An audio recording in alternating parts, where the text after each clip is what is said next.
ભાવનગરના ઉત્તર સરદારનગર વોર્ડની Vidyut society, Sarvodaya society, Patel society, Panchsheel society, Arogya society, Krishnanagar society આ તમામ સોસાયટીઓમાં છેલ્લા 1 વર્ષથી પીવાનું પાણી ખૂબ જ ગંદુ આવે છે. પૂરતું પાણી આવતું નથી. ગંદા પાણીથી લોકો બીમાર પડે છે. લોકો ટેક્સ ચૂકવે છે તો તેને હેરાન થવાનું, તેમજ છેલ્લા ઘણા સમયથી રોડ રસ્તા પણ અતિશય ખરાબ છે.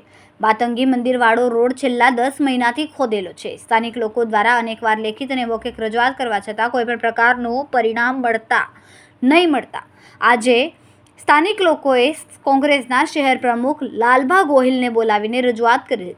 સાથે આ વોર્ડના પ્રમુખ હુસેનભાઈ સરવૈયાના વોર્ડના કોંગ્રેસ આગેવાન એડવોકેટ જયેશભાઈ બારૈયા, ભાવેશભાઈ પટેલ, ભૂપતભાઈ સાઠિયા હાજર રહ્યા હતા. કેમેરામેન બીજલભાઈ માલકિયા સાથે રિપોર્ટર ફિરોઝ મલેક, ભાવનગર.